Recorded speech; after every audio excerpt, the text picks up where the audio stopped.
Morning बच्चों, स्वागत है आपका विद्या कोचिंग इंस्टीट्यूट देहरादून में। मैं लेकर के आया हूँ एक नया वीडियो आपके लिए, जिसमें हम विदेशी यात्रियों का विवरण, ठीक है, विवरण किस प्रकार से रहा आपका। मैंने बताया था आपको साहित्यिक साक्ष्य में मैंने आपको लगभग सभी 4-5 पार्ट में डिवाइडेड करके आपको बता दिया था। आप देख लीजिएगा मेरे पुराने वीडियोज़ जो आपको नीचे डिस्क्रिप्शन लिंक पर मिल जाएंगे, ठीक है। अब आज मैं बताऊंगा विदेशी यात्रियों के विवरण। विदेशी यात्री जो भारत आए, उन्होंने इतिहास को बनाने में किस प्रकार से सफलता दिलाई, ठीक है। तो विदेशी यात्रियों के विवरण में हम सबसे पहले एक चीज़ बताना चाहेंगे कि भारतीय इतिहास को जानने के लिए, ठीक है, अनेक प्रकार की यात्राओं के विवरण से सहायता मिलती है, ठीक है। और यात्रियों के जो है ना मेनली जो है ना ग्रंथ को आधार बनाया गया, और इन लेखकों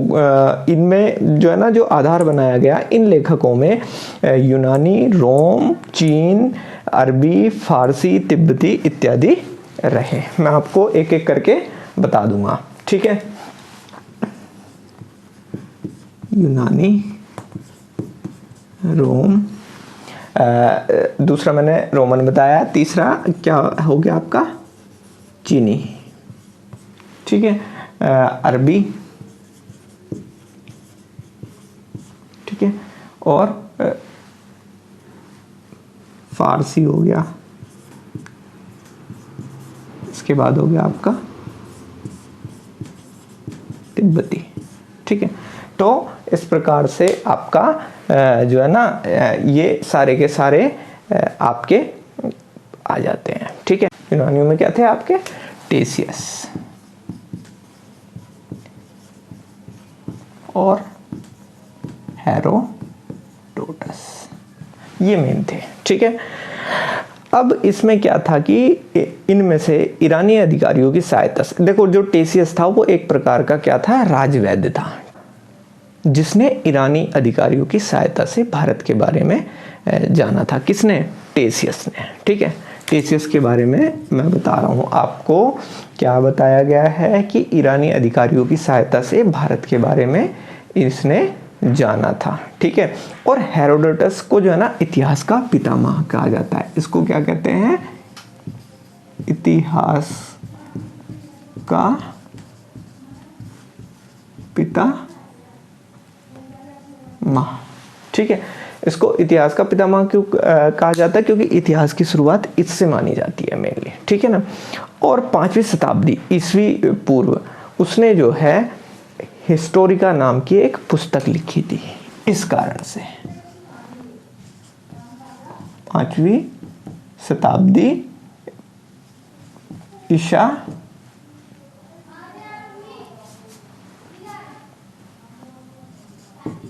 पूर्व इसने क्या लिखी थी, एक हिस्टोरिका नाम की पुस्तक लिखी थी।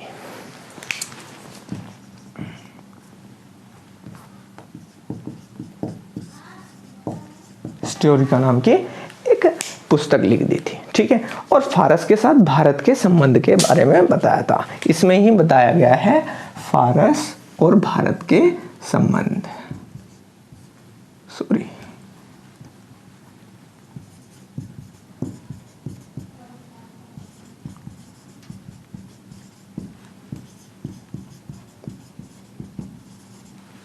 ठीक है। तो इसी में क्या बताया गया आपको, फारस व भारत के संबंधों के बारे में पता चलता है। किससे, हिस्टोरिका नाम की पुस्तक से। किसने लिखी थी, हेरोडोटस ने लिखी थी। कई बार क्वेश्चन आ जाता है कि इतिहास का पितामह किसको कहा जाता है, सब जानते हैं हेरोडोटस को। इसका हरिदत्त संस्कृत नाम बताया जाता है, ठीक है। इसने एक क्वेश्चन ये बनता है जो बहुत कम लोग जानते हैं, और वही पूछा जाना चाहिए मेरे अकॉर्डिंग, कि फारस व भारत का संबंध इतिहास के विदेशी यात्राओं के विवरण में कौन सी पुस्तक थी। तो आप क्या बता देंगे, हिस्टोरिका। आपका क्या आंसर आएगा, हिस्टोरिका, ठीक है ना। तो हिस्टोरिका आपको बताना पड़ेगा, ठीक है। इसके बाद आता है कि ये जो है ना केवल लोगों के द्वारा कही सुनी बात और अफवाहों पर आधारित थी, एक सबसे बड़ी बात, इसलिए इसको ज़्यादा हाईलाइट नहीं किया गया। लेकिन जब सिकंदर यहाँ आया तो उसके ठीक है ना। आपका जब सिकंदर यहाँ आया, ठीक है, कौन, सिकंदर के आने पर, सिकंदर जब यहाँ आया तो उसने निरियाकस, ठीक है, और आपका दूसरा कौन सा था, अरिस्टोबुलस,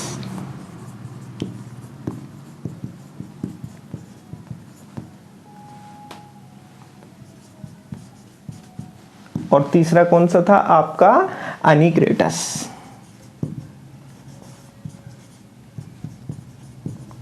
ठीक है, इन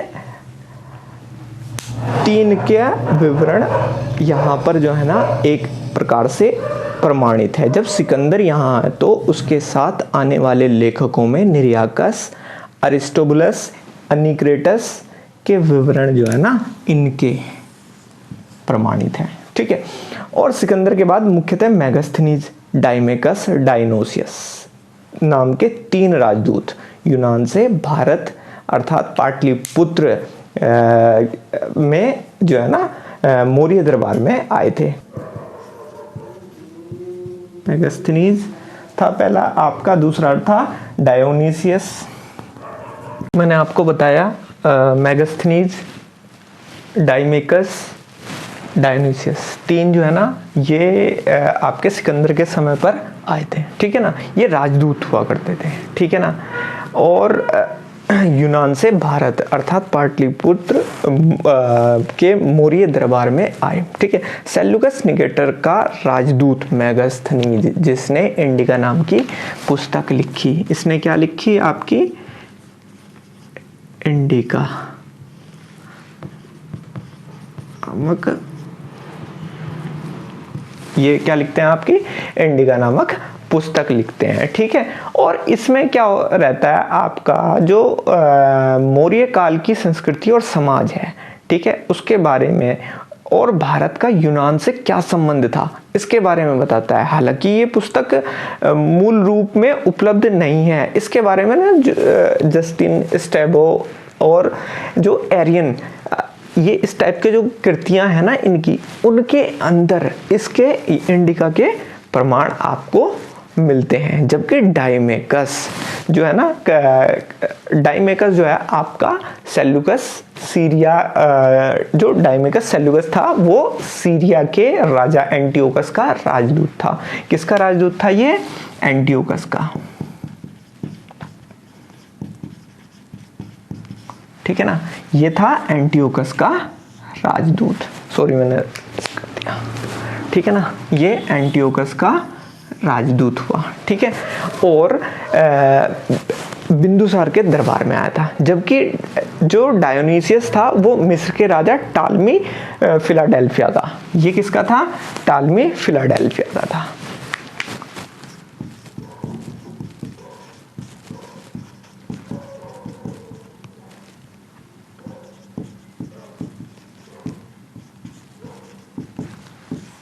ठीक है, कहाँ के थे ये, मिस्र के राजा थे।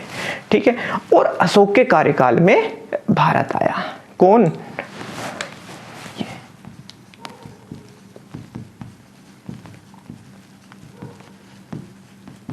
अशोक के कार्यकाल में भारत आया था। ठीक है, तो मैंने आपको बता दिया ये जो है ना एंटियोकस का राजदूत था कौन, डाइमेकस। ठीक है, डायोनिसियस किसका था, टालमी फिलाडेल्फिया का था, जो कि मिस्र के राजा थे, और अशोक के कार्यकाल में ये भारत में आया था। इसमें पेरिप्लस ऑफ द इरिथ्रियन सी का जो लेखक था लगभग 80वीं ईस्वी में हिंद महासागर की यात्रा पर आया, और इसने व्यापारिक भूगोल और भारतीय बंदरगाहों के बारे में तो बताया, लेकिन इसके लेखक के बारे में कुछ जानकारी नहीं मिलती है। ठीक है, अच्छा, इसके बाद आता है आपका रोम के लेखक। इसके बाद है आपका रोमन लेखक। रोमन लेखक प्लिनी हैं आपके, ठीक है। प्लिनी प्रथम शताब्दी में लिखते हैं नेचुरल हिस्ट्री को। इसमें क्या बताते हैं, भारतीय पशु पेड़ पौधे, ठीक है। भारतीय पशु पेड़ पौधों से आपको नेचुरल हिस्ट्री के बारे में पता चलेगा। और इन्होंने भारत और इटली के व्यापारिक संबंध के बारे में जानकारी दी थी। कभी कभी पूछ लेता है भारत और इटली के व्यापारिक संबंध के बारे में किस पुस्तक में जानकारी मिलती है, नेचुरल हिस्ट्री में। कई बार पूछ लेगा प्लिनी ने कौन सी लिखी है, नेचुरल हिस्ट्री। नेचुरल हिस्ट्री किसने लिखी है, प्लिनी ने लिखी है। कब लिखी गई, प्रथम शताब्दी में। क्या किस बारे में जिक्र है, पेड़ पौधे और भारतीय पशुओं के बारे में। तो इस प्रकार से भी आपसे वो पूछ सकता है एग्जामिनर। इसके बाद आते हैं आपके चीनी लेखक। देखिएगा, भारत को जानने के लिए चीनी लेखकों का योगदान बहुत महत्वपूर्ण रहा है, ठीक है। कैसे हम कहेंगे कि देखो इन्होंने क्या किया है, क्योंकि ये बौद्ध मत के थे, तो इसलिए ये जो है ना भारत में इनका आने की संभावना ज़्यादा थी, ठीक है। और भारत में स्थिति जो है ना जो बौद्ध तीर्थों की है, इस वजह से ये यात्रा करने के लिए यहाँ आया करते थे, ठीक है ना। यहाँ भारत को इन्होंने क्या कहा, यिन तू के नाम से बुलाया। क्या भारत का इन्होंने जो नाम लिया वो लिया यिन तू, ठीक है। और इसके मुख्यतः जो ना फहान थे,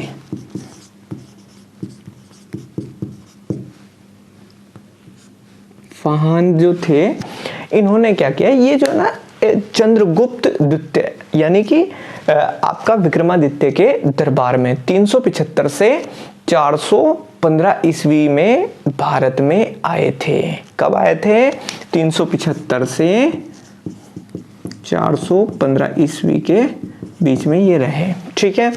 और इन्होंने किस क्वेश्चन ये पूछ लेता है किसके समय काल में आए थे ये, तो आपका आंसर क्या होगा, चंद्रगुप्त द्वितीय,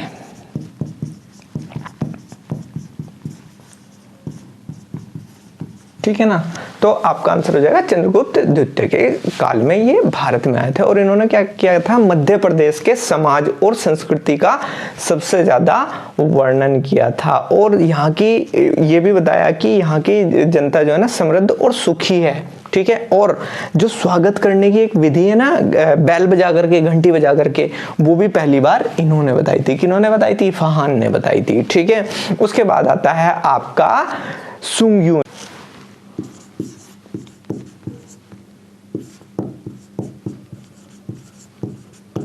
सुंग्यून में आपका क्या था कि इन्होंने ये आए थे 518 ईस्वी में,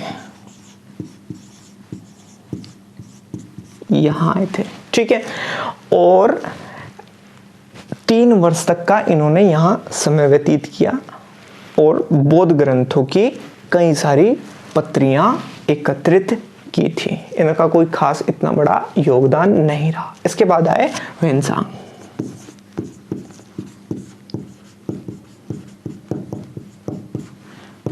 ठीक है। ह्वेनसांग ने मतलब इनको जो है ना युआन च्वांग के नाम से भी जाना जाता है। इन्हीं को क्या कहते हैं, युआन च्वांग, ठीक है। इसको आप अलग तरीके से भी लिख सकते हैं च्वांग को, क्योंकि मैंने तो आपको बताने के लिए लिखा है। वैसे ऐसे भी लिख सकते हैं, कई जगह आपको लिखा हुआ ये मिलेगा, ठीक है, च्वांग, ठीक है। तो ये भी लिख सकते हैं कि नाम से इनको जो है ना जाना जाता है। ये हर्षवर्धन के टाइम पीरियड में आए थे।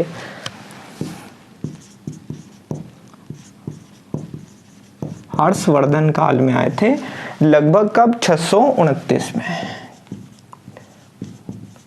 ठीक है। तो इस समय में ये भारत आए और 6 वर्षों तक इन्होंने नालंदा विश्वविद्यालय में रहे। 6 वर्ष तक तो ये रहे हैं नालंदा विश्वविद्यालय, ठीक है। और उसके बाद 10 वर्षों तक इन्होंने भ्रमण किया, यानी कि टोटल 16 साल इन्होंने बिताए हैं यहाँ पर, ठीक है ना। 16 वर्षों तक यहाँ पर निवास किया और अपनी यात्रा का वृतांत, इनकी पुस्तक बहुत ज्यादा पूछी जाती है, सीयू की, ठीक है। सीयू की में इन्होंने जो है ना 138 देशों के बारे में बताया है, ठीक है। कितने देशों के बारे में, 138 देशों के बारे में बताया। और धर्म, राजनीति, समाज और इन सब चीजों के बारे में इन्होंने जीवनी लिखी है, ठीक है। इसके बाद आ जाते हैं आपका चौथे नंबर पे इत्सिंग, ठीक है ना। इत्सिंग का मतलब हो गया आपका, इत्सिंग कौन थे, ये 7वीं शताब्दी के अंत के दौरान भारत में आया था और इसने भी क्या किया था, नालंदा विश्वविद्यालय, विक्रमशिला विश्वविद्यालय और भारत की स्थिति का वर्णन किया था। कब आए थे ये, 7वीं सदी में आए थे, नालंदा विश्वविद्यालय। उसके बाद आपका विक्रमशिला विश्वविद्यालय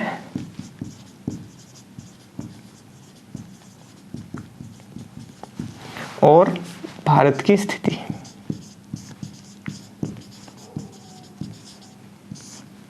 इसके बारे में भी इन्होंने बहुत बताया, लेकिन इतना उपयोगी नहीं बता पाए जितना कि ह्वेनसांग ने बताया था, ठीक है। ये ज्यादा अच्छा बता पाए थे, ये इतना अच्छा नहीं बता पाए थे। तो प्रतियां ये अपने साथ ले गए, कौन, इत्सिंग।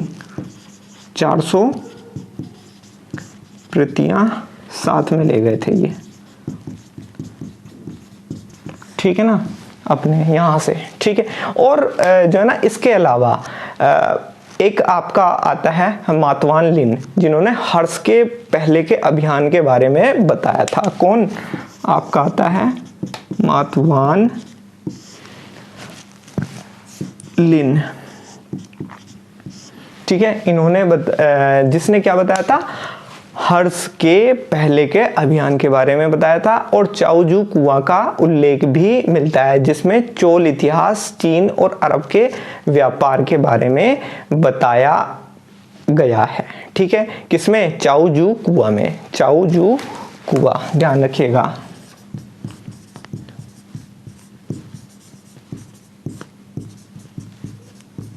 ठीक है, किस किस का बताया जाता है इसमें, चीन और अरब का व्यापार, ठीक है, चीन और अरब का व्यापार, ठीक है। किसमें, चाओजू कुआं में बताया जाता है, किसने, मातवान लिन ने, ठीक है ना।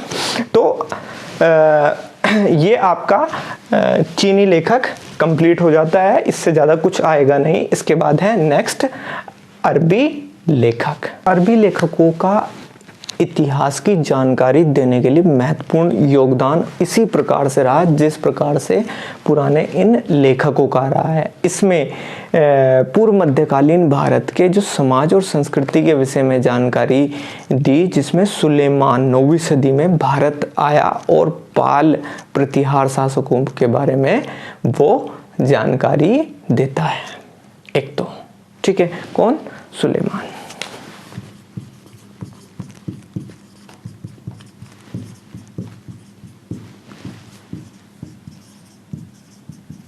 ठीक है।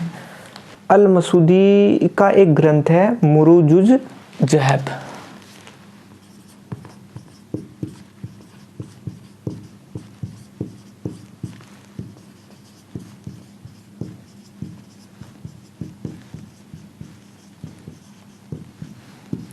इस ग्रंथ से भी भारत की स्थिति या भारतीय समाज का चरित्र प्रस्तुत होता है। इसके अलावा दुरी, ठीक है, निजामुद्दीन फरिश्ता और इब्न खुर्ददब, इस प्रकार के बहुत सारे जो है, अबुल जायद, इस प्रकार के बहुत सारे जो है ना आपके अरबी लेखक आए हैं जिन्होंने इतिहास को प्रस्तुत करने में सहायता की है। आपका अंतिम तिब्बती लेखक,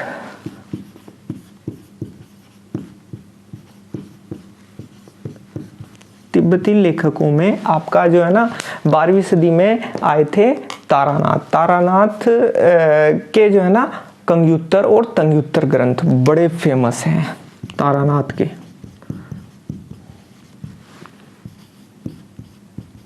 कंग्युत्तर और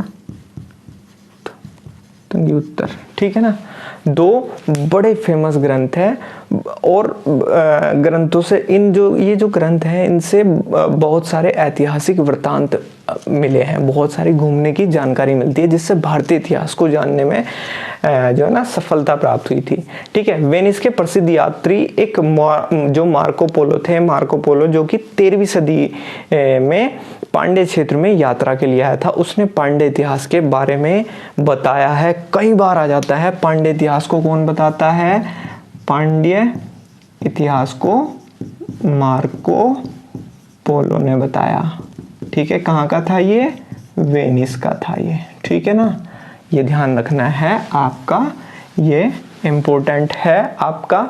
ठीक है, तो आपका विदेशी यात्राओं का विवरण हो गया है, साहित्यिक साक्ष्य हो गए हैं आपकी पुरानी वीडियोस में। अब नेक्स्ट जो आएगा आपका पुरातत्व संबंधी साक्ष्य आएंगे आपके, जो है ना पुरातत्व संबंधी साक्ष्य में क्या क्या रहेगा वो आप नेक्स्ट वीडियो में देखेगा।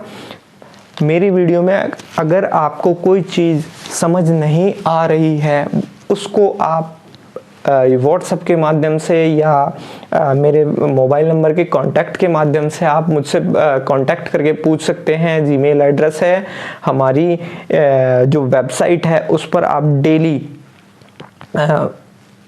करंट अफेयर्स देखते रहें, उससे आपको अधिक से अधिक जानकारी मिलती रहेगी। डेली करंट अफेयर्स हम लगाते हैं। आपका उत्तराखंड से संबंधित जो स्पेशल जानकारियां हैं आप पूछ सकते हैं। आपको अगर मेरी वीडियोस पसंद आती हैं तो इन्हें लाइक सब्सक्राइब अवश्य करें और शेयर करना बिल्कुल ना भूलें। धन्यवाद।